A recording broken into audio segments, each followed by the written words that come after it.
Trud poljoprivrednika ne obezvređuju samo niske cene njihovih proizvoda i loše vremenske prilike, već sve češće i prevaranti koji im prodaju falš seme, herbicide i đubrivo. Posledice takvih kriminalnih radnji su na svojoj koži osetili poljoprivrednici u Azanji kod Smederevske Palanke, kada su na svoje njive bacili veštačko đubrivo koje je, navodno, proizveo subotički Azohem. Među oštećenim poljoprivrednicima je i Dragoslav Vulićević, koji je samo par dana nakon što je bacio veštačko đubrivo video da je na svoju njivu bacio sve, samo ne đubrivo. Tamo gde sam bacio, kasnije otkrilo se to da je rizla neistopljena, kamen taj koji se nalazi u tom đubrivu se vidio po parcelama gde smo bacili. U nadi da svo đubrivo koje je uzeo nije samo rizla i kamen, Dragoslav je odlučio da pomoću malog eksperimenta proveri šta je u stvari bacio na njivu. I onda sam ja došao na ideju da izmerim kilogram đubriva i da potopim u jednu kofu u vodu, gde je to stajalo 7 dana. Posle 7 dana isprao sam u 4-5 voda i izmerio na tom istom kantaru gde je 800 grama kamena.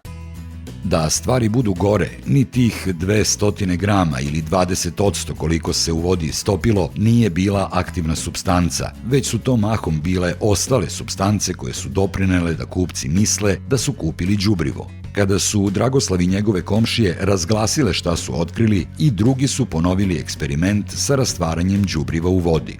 Nažalost, rezultati su bili slični. U tom trenutku poljoprivrednici su mogli samo da počnu da prikupljaju dokaze o šteti koja im je naneta.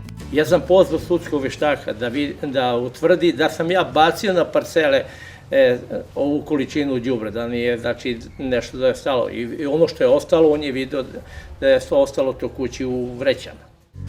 Nalazi sudskog veštaka ukazuju da je poljoprivrednicima naneta i veća šteta nego što su pretpostavljali. Obišao sam sa proizvođačem njive, utvrdio da je rastureno, pošto je kiša padala prethodnu noć,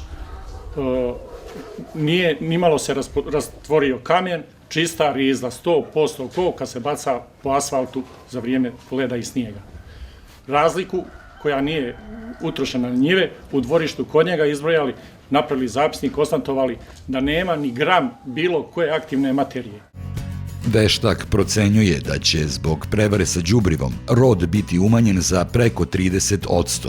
Da li je Azohem kriv za problem sa đubrivom ili neko u lancu distribucije, ostaje da se utvrdi. U ovom trenutku jedino je sigurno da će poljoprivrednici pretrpeti štetu. Iz Ministarstva poljoprivrede kažu da su tokom kontrole kvaliteta đubriva kod 9 proizvođača i 66 distributera u oktobru 2013. godine otkrili da od 67 uzoraka, 21 uzorak nije u skladu sa deklaracijom i propisima koji regulišu kvalitet i sastav đubriva. Od ovog broja, 20 uzoraka su sredstva za ishranu bilja proizvođača Azohem Subotica. Posle ove kontrole, ministarstvo je preduzelo meru zabrane prometa tog đubriva i privremenu zabranu proizvodnje proizvođaču. Koliko ovakve mere imaju efekta i koliko dugo traje problem sa lošim đubrivom, postaje jasno čak i samo na osnovu pisanja medija. U tekstu Večernjih novosti iz 2006. godine navodi se da od 900 kontrolisanih uzoraka veštačkog đubriva čak 2/3 ne odgovaraju standardima. Tada je takođe Azohem izdvojen kao najproblematičnija kompanija. U istom tekstu u novostima je navedeno da je Uprava za zaštitu bilja podnela 10 prijava za privredni prestup protiv Azohema i Subotice, a od tužilaštva je zatražila da se izbriše iz privrednog registra zato što je više puta utvrđeno da njihovo đubrivo ne odgovara deklaraciji i standardu kvaliteta, ali oni i dalje rade po starom. Uprkos tome, Azohem je nastavio proizvodnju. U julu 2014. godine, kako navode iz ministarstva, podneta je nova prijava koja se odnosi na Azohemovo đubrivo i fitosanitarna inspekcija je ponovo utvrdila isto što i u oktobru 2013. i tokom 2006. godine, da đubrivo ne odgovara standardima i da u pojedinim uzorcima ima čak i do 70% manje aktivne supstance. Iz Ministarstva poljoprivrede su naveli da su 2013. godine dokumentaciju u vezi sa ovim slučajem prosledili Ministarstvo unutrašnjih poslova Republike Srbije, Bezbednosno-informativnoj agenciji i Upravi kriminalističke policije, Službi za borbu protiv organizovanog kriminala i Ministarstvu finansija Republike Srbije, Poreskoj policiji. Na pitanje šta je urađeno povodom prijave Ministarstva poljoprivrede upućeno MUP-u, odgovor nismo dobili. Kako su nam poljoprivrednici iz Azanje ispričali, oni su se našli u situaciji koja je za rubriku verovali ili ne.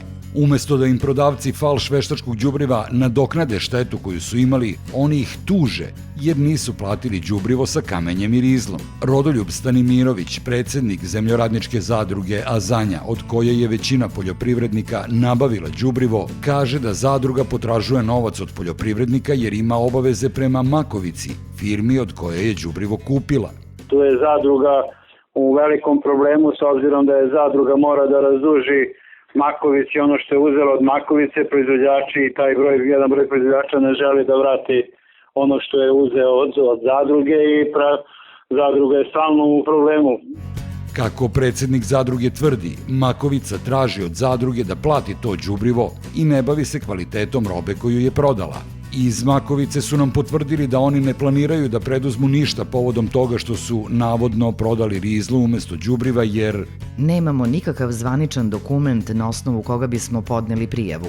Smatramo da to treba da rade pravosudni organi po prijavi poljoprivrednika koji su oštećeni kao krajnji korisnici. iz Makovice navode da su đubrivo nabavili od firmi Poljotoplica NS i Šamon DOO. Kako izgleda jedna od tih firmi koja trguje tonama đubriva, videli smo kada smo otišli na adresu firme Šamon iz Beograda. Na vratima nema natpisa firme, a na interfonu stoji prezime Banović. Pozvonili smo, ali nam niko nije otvorio vrata.